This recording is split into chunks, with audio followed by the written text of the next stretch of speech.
राजा विक्रम अपने दरबार में बैठा हुआ था और प्रजा की गुहार सुन रहा था कि तभी उसके दरबार में एक गरीब व्यक्ति आया जो कि फटे पुराने वस्त्र पहना हुआ था। आकर उसने महाराज से बोला, महाराज की जय हो, मैं बहुत मुसीबत में हूँ महाराज। महाराज बोले, हाँ बोलो, मेरे होते हुए मेरी प्रजा का कोई भी व्यक्ति अगर मुसीबत में आए तो मेरे राजा होने का क्या मतलब निकलता है? बोलो तुम किस मुसीबत में घिरे हुए हो? तब वह गरीब आदमी बोला, महाराज मेरे पास टूटा फूटा एक छोटा सा घर था जिसमें मैं अपनी पत्नी के साथ रहा करता था। कल कुछ सैनिकों ने मेरे घर पर आकर उन्होंने मुझे और मेरी पत्नी को मेरे ही घर से धक्के मार कर निकाल दिया और मेरा घर भी तोड़ दिया गया। उस व्यक्ति की बात को सुनकर राजा विक्रम बहुत ही क्रोधित हुआ। उसने अपने मंत्री जगन्नाथ से बोला, मंत्री जी, आखिर हमारे राज्य में हो क्या रहा है?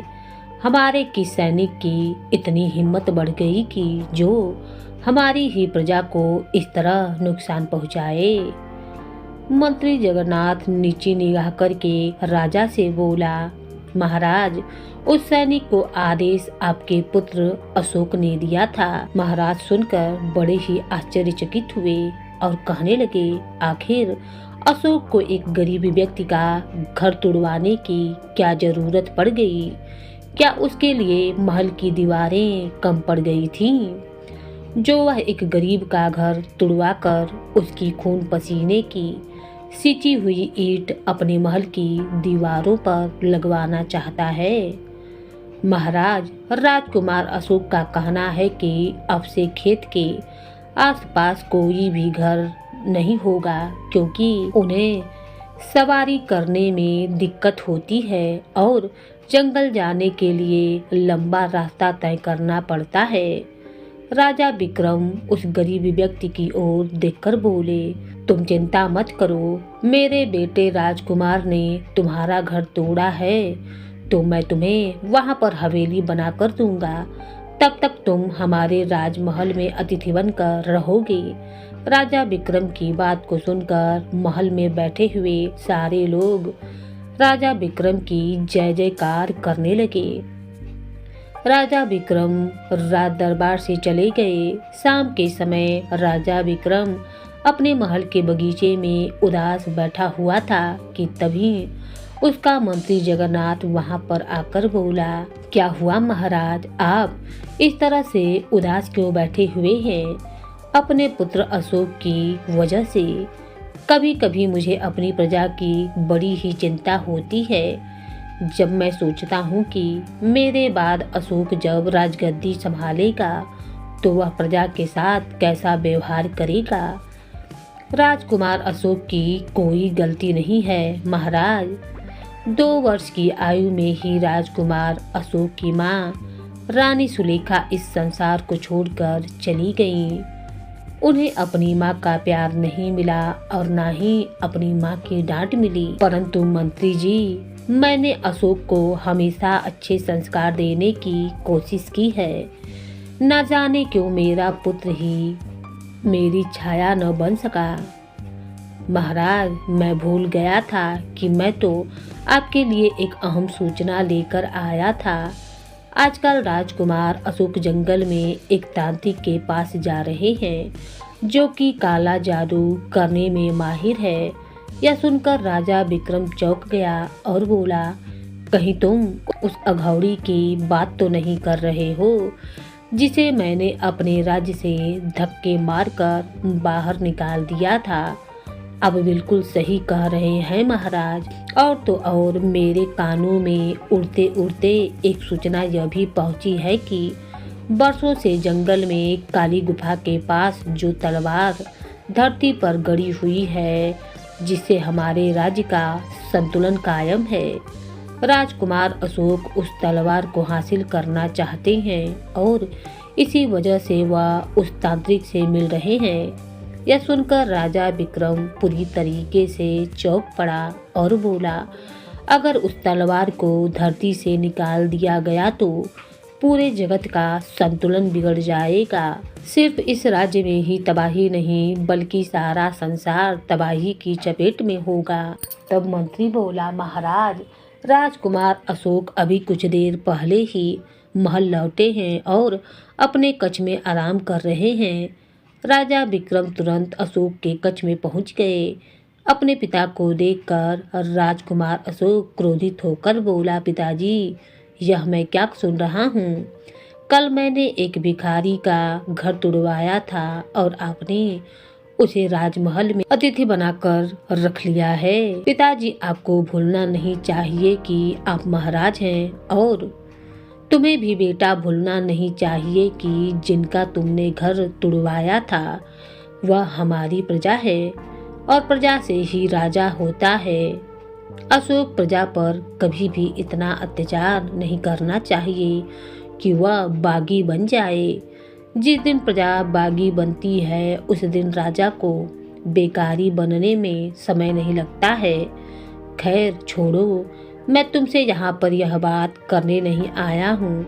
मैं तुमसे केवल यह पूछने आया हूँ कि आखिर तुम उस तांत्रिक से जंगल में क्यों मिल रहे हो? तुम जानते हो ना कि उसने हमारी प्रजा के कितने निर्दोष लोगों की हत्या की है और इसी वजह से मैंने उसे अपने राज्य से धक्के मारकर बाहर निकाल दिया था। पिताजी, मैं उस तलवार को हासिल करना चाहता हूँ। मुझे उस तांत्रिक ने बताया है कि अगर तलवार में हासिल करने में कामयाब हो गया तो मैं इस संसार का सबसे शक्तिशाली राजा बन जाऊंगा। और आप तो जानते ही हैं कि मैं इस संसार पर हुकूमत करना चाहता हूँ। राजकुमार अशोक, तुम उस जादुई तलवार को हासिल करने की कोशिश कभी भी मत करना, नहीं तो अनर्थ हो जाएगा।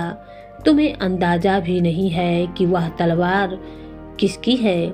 मैंने इससे पहले हमेशा आपसे पूछा था, परंतु पिताश्री आपने नहीं बताया। आज आपको बताना ही पड़ेगा कि उस तलवार में ऐसा क्या है।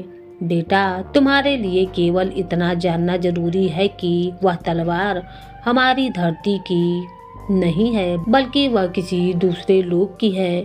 अब अगर मैंने सुन लिया कि तुम उस अघौरी से मिलने गए हो और तुम अभी भी उस तलवार को हासिल करने की सोच रहे हो तो विश्वास करो, मुझे तुम्हें बंदी बनाने में और कारागार में डलवाने में समय नहीं लगेगा। इतना बोलकर राजा विक्रम क्रोधित होकर वहां से चले गए। समय ऐसे ही बीतता रहा और एक दिन राजा विक्रम बहुत बुरी तरीके से बीमार पड़ गया। धीरे धीरे राजा विक्रम की बीमारी बढ़ती गई और वह इस संसार को छोड़कर चला गया। राजा विक्रम के मृत्यु के बाद राजकुमार अशोक ने गद्दी संभाली। वह पहले दिन से ही अपने राज दरबार में बैठकर अपने मंत्री जगन्नाथ से बोला, मंत्री जगन्नाथ, आप तो जानते ही हैं कि मैं अपने पिता की तरह नहीं हूँ, इसीलिए हो सकता है मेरे फैसलों से आपको आपत्ति हो। इसीलिए अगर आप चाहें तो इस पद से मुक्त हो सकते हैं तो अभी त्यागपत्र दे सकते हैं। नहीं महाराज, मैंने वर्षों से इस महल की सेवा की है और मरते दम तक करूँगा। मैं आपका मंत्री हूँ और मैं अपने प्रति वफादार रहूँगा। मुझे आपसे यही उम्मीद थी। तो जाओ और मेरी प्रजा में ऐलान कर दो, अब से जितने भी किसानों के पास खेत हैं वह आज से मेरे होंगे। उन सभी किसानों को अपने ही खेतों में हल चलाने के लिए अब से राजमहल से मजदूरी मिला करेगी और उन्हें फसल बेचने का अधिकार भी नहीं रहेगा। मंत्री जगन्नाथ ने राजा अशोक के कहने पर सारी प्रजा में ऐलान करवा दिया। यह ऐलान सुनकर राज्य में हाहाकार मच गया। उसी राज्य में कन्हैया नाम का एक वीर युवक भी रहा करता था। कन्हैया जैसे ही अपने घर आया उसने देखा उसके पिता और उसकी माँ उदास बैठे हुए थे। उसने पूछा, क्या हुआ पिताजी, आप उदास क्यों बैठे हैं और माँ क्यों रो रही है? क्या तुमने राजा का ऐलान नहीं सुना बेटा? अब से हमारे खेत हमारे नहीं रहेंगे और हमें फसल बेचने के अधिकार से भी वंचित कर दिया गया है। पिताश्री, चिंता मत कीजिए। राजा अशोक ने पहले ही दिन यह फैसला लेकर साबित कर दिया कि वह राजगद्दी पर ज्यादा दिन तक नहीं बैठ पाएगा। इतना बोलकर कन्हैया सीधे अपने खेत में चला गया और उदास होकर एक पेड़ के नीचे बैठ गया। तभी उसके कानों में एक सुंदर लड़की की आवाज़ टकराई। तुम हमेशा हंसते हुए अच्छे लगते हो, इस तरह उदास होते हुए अच्छे नहीं लगते। कन्हैया ने देखा तो सामने उसके पड़ोस में रहने वाली चंद्रमुखी खड़ी थी। चंद्रमुखी वही लड़की थी जिसे कन्हैया प्रेम करता था। चंद्रमुखी, मेरा इस समय बात करने का बिल्कुल भी मन नहीं है।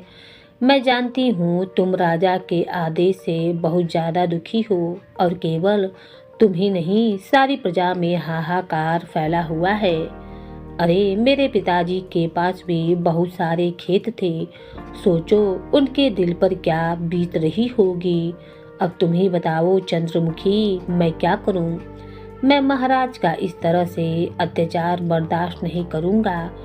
मैं जानती हूँ कन्हैया कि तुम एक वीर युवक हो और तुम इतने वीर हो कि सीधे महाराज से टक्कर भी ले सकते हो, परंतु तुम्हें उनसे टक्कर लेने से पहले मुझे और अपने माता पिता को भी तो देखना होगा। महाराज के पास सेना है। अगर तुमने राज दरबार में जाकर उनसे कुछ भी उल्टा सीधा बोला तो महाराज अशोक हम सबको नुकसान पहुंचाने में देर नहीं लगाएंगे। चंद्रमुखी की बात को सुनकर कन्हैया चुप हो गया। उधर रात के अंधेरे में राजा अशोक सीधा अपने घोड़ों को जंगल की ओर दौड़ाए हुए जा रहा था। तभी एक घने वृक्ष के नीचे राजा अशोक का घोड़ा रुक गया। राजा अशोक तुरंत घोड़े से उतरकर वृक्ष के नीचे बैठे हुए उस तांत्रिक के पास जाकर बोला, वह दिन आ गया है। तांत्रिक, तुमने कहा था कि जिस दिन मैं राज्य का महाराज घोषित हो जाऊंगा तो उस दिन मैं उस तलवार को हाथ लगाने में सफल हो जाऊंगा। तांत्रिक आंखें खोलकर राजा अशोक की ओर घूरता हुआ देखकर बोला, तुम सही कह रहे हो महाराज अशोक। यह लो मंत्र, सिंदूर, इसे अपने हाथों में लगा लो। तांत्रिक ने जैसे बोला राजा अशोक ने ठीक वैसा ही किया। अब सीधा उस गुफा के पास चले जाओ। चाहे तुम्हें कैसी भी आवाज़ सुनाई दे, परंतु तुम उस पर ध्यान मत देना, क्योंकि वह आवाज़ सिर्फ तुम्हारा भ्रम होगी। तुम सीधे उस तलवार को उस जमीन से निकाल लेना। जैसे ही तलवार तुम्हारे हाथ में आवेगी तुम स्वयं को शक्तिशाली महसूस करने लगोगे। राजा अशोक तुरंत घोड़े पर बैठकर गुफा की ओर चला गया। गुफा के सामने धरती पर एक तलवार गड़ी हुई थी जो जगमगा रही थी। राजा अशोक उस तलवार को पकड़ लिया। वह उस तल को धरती से निकालने ही वाला था कि तभी उसके कानों में उसके पिता राजा विक्रम की आवाज़ टकराई, ठहरो अशोक, यह गलती भूलकर भी मत करना। अगर तुम उस तलवार को वहाँ से निकाल दोगे तो संतुलन बिगड़ जाएगा। अपने पिता की आवाज़ को सुनकर राजा अशोक पूरी तरीके से चौंक पड़ा कि तभी उसके दिमाग में तांत्रिक की बात गूंज गई, चाहे तुम्हें कैसी भी आवाज़ सुनाई दे, परंतु तुम उस पर ध्यान मत देना, क्योंकि वह आवाज़ सिर्फ तुम्हारा भ्रम होगी। राजा अशोक बगैर देरी किए उस तलवार को निकाल लिया। तलवार को निकलते ही अचानक आकाश काले बादलों से घिर गया और भयंकर वर्षा होने लगी और पूरी तरह से बिजली कड़कने लगी। तब वह सोचने लगा कि इस तलवार को पकड़कर मुझे अद्भुत शक्ति का एहसास हो रहा है। अब मैं इस तलवार की मदद से सारे राज्यों के राजाओं को तबाह और बर्बाद कर दूंगा। मैं सारे संसार पर आक्रमण करके उन पर हुकूमत करूंगा और सबसे शक्तिशाली राजा कहलाऊंगा। राजा अशोक की आंखें भी बिल्कुल नीली हो चुकी थीं। राजा अशोक तुरंत अपने घोड़े पर बैठकर अपने महल की ओर रवाना हो गया और अपने कक्ष में जाकर सो गया। अगले ही दिन राजा अशोक उस तलवार को लेकर अपने महल के दरबार में चला गया। तलवार को देखकर मंत्री जगन्नाथ सहित दरबार में बैठे सभी लोग चौंक पड़े। महाराज, यह तो वही तलवार है जो गुफा के सामने गड़ी हुई थी। यह आपने क्या किया? महाराज, आपको इस तलवार को वहां से निकालना नहीं चाहिए था। तब राजा अशोक बोले, अपनी बकवास बंद करो मंत्री। तुम नहीं जानते कि मैं अपने आप को कितना शक्तिशाली महसूस कर रहा हूँ। राजा अशोक ने इतना कहा ही था कि तभी तलवार के अंदर से नीले रंग की किरण निकलने लगी। देखते ही देखते महल के राज दरबार में बैठे सभी लोग पत्थर की मूर्ति में बदल गए। यह देखकर राजा अशोक पूरी तरीके से आश्चर्य में पड़ गया। यह क्या हुआ? मंत्री महल में बैठे सारे दरबारी पत्थर की मूर्ति में कैसे बदल गए? पता नहीं महाराज, शायद इस तलवार को वहां से हटाने से कुछ हुआ है। मुझे तो यह आने वाली किसी बड़ी ही विपत्ति का संकेत लगता है महाराज। राजा अशोक अपने मंत्री के साथ महल के बाहर आ गए। तभी अचानक आकाश काले बादलों से घिर गया और हर तरफ अंधेरा छा गया। यह देखकर राजा अशोक पूरी तरीके से घबरा गया और मंत्री जगन्नाथ से बोला, यह क्या हो रहा है मंत्री जी? यह दिन में रात कैसे हो सकती है? यह तो असंभव है महाराज। आपके पिता इस तलवार के रहस्य के बारे में जरूर कुछ ना कुछ जानते थे, इसीलिए वह आपसे इस तलवार को वहां से हटाने के लिए मना किया करते थे। तभी राजा ने अपने पैरों को देखा तो उसके पैर पत्थर में परिवर्तित होना शुरू हो गए थे। यह देखकर राजा अशोक पूरी तरीके से घबराते हुए मंत्री जगन्नाथ से बोला, मंत्री जगन्नाथ, मैं भी पत्थर का बनता जा रहा हूँ। आखिर यह हो क्या रहा है?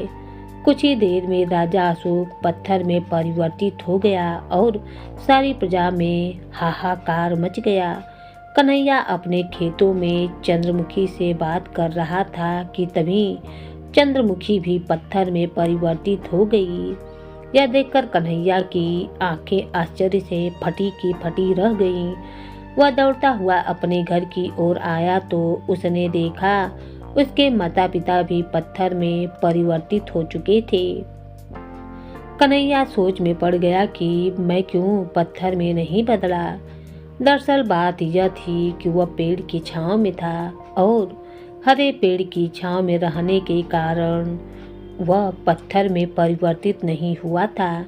कन्हैया अपने माता पिता और चंद्रमुखी को पत्थर में परिवर्तित होता देख गुस्से से बोला, जरूर यह राजा अशोक की कोई नई चाल होगी। अब मैं उसे जीवित नहीं छोड़ूंगा। उसने जरूर कुछ ऐसा अनर्थ किया है जिसका प्रकोप सारी प्रजा भुगत रही है। कन्हैया दौड़ता हुआ राजमहल की ओर गया, मगर राजमहल के बाहर राजा अशोक को पत्थर में परिवर्तित देखा। कन्हैया पूरी तरीके से चौंक पड़ा। उसने देखा कि राजा अशोक और मंत्री जगन्नाथ का भी आधा शरीर पत्थर में परिवर्तित हो चुका था। मंत्री जगन्नाथ कन्हैया की ओर देखकर बोला, घने जंगलों के बीच कुटिया बनाकर एक साधु बाबा रहते हैं जो किसी जमाने में हमारे राजगुरु थे। अगर इस राज्य को बचाना चाहते हो तो तुरंत वहां चले जाओ। जाओ। कन्हैया तुरंत दौड़ता हुआ घने जंगल की ओर चला गया। कुछ देर की मेहनत के बाद उसे कुटिया दिखाई दी। कन्हैया तुरंत उस कुटिया में प्रवेश कर गया। कुटिया के अंदर एक साधु महाराज बैठे हुए थे। कन्हैया उन्हें सारी घटना बताते हुए बोला, साधु महाराज, हमारे राज्य को आपकी मदद की जरूरत है। तुम्हें तुरंत ही जंगल में आगे की ओर बढ़ना होगा। कुछ दूर जाकर तुम्हें एक जादुई तोता मिलेगा जो तुमसे इंसानों की तरह बात करेगा। वह तुमसे 2 सवाल पूछेगा। अगर तुम उन दोनों सवालों का सही उत्तर दे दोगे तो फिर वह तुम्हें पाताल लोक का रास्ता बता देगा। यह सुनकर कन्हैया चौंकते हुए बोला, मैं कुछ समझा नहीं साधु महाराज। पाताल लोक का रास्ता? कन्हैया, वह तलवार पाताल लोक के राजा की है। वर्षों पहले राजा अशोक के पूर्वजों का और पाताल लोक के राजा का भयंकर युद्ध हुआ था। उस युद्ध में दोनों लोक के वासी मारे गए थे। थक हार कर पाताल लोक के राजा और राजा अशोक के पूर्वजों ने संधि की थी। सोची और उस तलवार को संधि के रूप में उस गुफा के बाहर गाड़ दिया।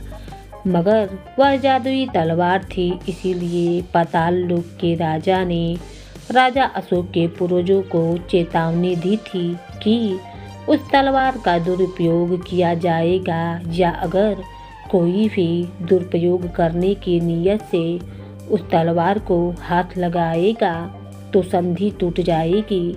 इस समय जो पाताल लोक का राजा है उसके पास बहुत सी चमत्कारी शक्तियां हैं, इसीलिए उससे अब युद्ध नहीं किया जा सकता है, क्योंकि राजा अशोक अपने पूर्वजों की तरह योद्धा और चतुर नहीं है।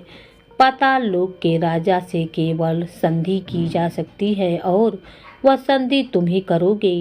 साधु महाराज की बात सुनकर कन्हैया तुरंत जंगल की अंदर की ओर बढ़ गया। बहुत देर चलने के बाद वह एक तोता उड़ता हुआ कन्हैया के सामने आकर बैठ गया और इंसानी आवाज़ में बोला, यह रास्ता पाताल लोक की तरफ जाता है और पाताल लोक का द्वार केवल मैं ही जानता हूँ। अगर तुम इससे आगे जाना चाहते हो तो मेरे 2 प्रश्नों का उत्तर दो। ठीक है, पूछो। मेरा पहला प्रश्न यह है कि अगर राजा अत्याचार करता है और वह प्रजा अत्याचार सहती है तो दोषी कौन हुआ? दोषी प्रजा होगी, क्योंकि जिस तरह अत्याचार करना पाप है उसी तरह अत्याचार सहना उससे भी बड़ा पाप है। तुमने सही जवाब दिया। अब मेरा दूसरा सवाल यह है कि अगर राजा निर्दयी हो और उसकी वजह से प्रजा बहुत ही बुरी तरीके से परेशान हो तो ऐसे में जब राजा पर कोई मुसीबत आती है तो प्रजा का कर्तव्य क्या होना चाहिए? प्रजा को फिर भी राजा की मदद करनी चाहिए। हो सकता है उसका मन बदल जाए। सामने वाला मनुष्य चाहे कैसा भी हो, हमें उसकी मदद करनी ही चाहिए। तुम बहुत अच्छे और नेक दिल इंसान हो। चलो मेरे साथ। तोता कन्हैया को जंगल में घनी झाड़ियों के बीच स्थित एक कुएं के नजदीक ले गया। कन्हैया ने देखा कुएं के अंदर सीढ़ियां बनी हुई थीं और अंदर से अजीब सी रोशनी निकल रही थी। तुम सीढ़ियों से उतरते हुए इस कुएं के अंदर चले जाओ। तुम सीधे पाताल लोक के राजा के महल में पहुंच जाओगे, समझे? लेकिन याद रखना, तुमने पाताल लोक के द्वार का रहस्य देख लिया है, इसीलिए इस रहस्य को किसी से भी साझा नहीं करना। तुम चिंता मत करो, मैं कभी भी पाताल लोक के द्वार के रहस्य के बारे में किसी को कुछ नहीं बताऊंगा। कन्हैया सीधे सीढ़ियों से होता हुआ कुएं के अंदर प्रवेश कर गया। कन्हैया ने अपना पैर आखिरी सीढ़ी के नीचे जमीन पर रखा ही था कि अचानक उसने अपने आप को एक महल में पाया। उसके सामने एक सुंदर पुरुष क्रोधित अवस्था में सिंहासन पर बैठा हुआ था और उसने कहा, मैं पाताल लोक का राजा हूँ और तुम मुझे एक मनुष्य मालूम लगते हो।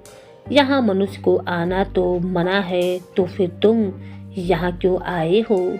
कन्हैया सारी घटना बताते हुए पाताल लोक के राजा से बोला, मेरे राजा से बहुत बड़ी गलती हुई है। नहीं, उसने बुरे इरादों से उस तलवार को गुफा के सामने धरती से निकालकर वर्षों से चली आ रही संधि को तोड़ा है। अब उसे क्षमा कीजिए महाराज। नहीं, अब उसे क्षमा नहीं किया जा सकता है। महाराज, मैं अपने राजा की ओर से क्षमा मांगता हूँ। गलती राजा से हुई है, परंतु सजा सारी प्रजा भुगत रही है। मेरे माता पिता और जिससे मेरा विवाह होने वाला है वह भी पत्थर की मूर्ति में परिवर्तित हो चुके हैं। यहाँ तक कि मेरी प्रजा के सारे इंसान धीरे धीरे पत्थर के बनते जा रहे हैं। मान लो कि अगर मैंने दोबारा संधि कर ली तो क्या भरोसा है कि राजा अशोक फिर से तलवार को कहीं नहीं निकालेगा। अगर राजा ऐसे दोबारा करता है तो विश्वास कीजिए मैं स्वयं उसे अपने हाथों से मार डालूंगा। तुम मुझे वीर मनुष्य लगते हो, अपनी बात पर कायम रहना। जाओ और सूरज ढलने से पहले उस तलवार को धरती के उसी स्थान पर गाड़ दो। जैसे ही तुम यह कार्य करोगे सब कुछ ठीक हो जाएगा। इतना बोलकर पाताल लोक के राजा की आंखें रंग बिरंगी हो गईं। तभी अचानक कन्हैया ने अपने आप को राजा अशोक के महल के बाहर खड़ा हुआ पाया।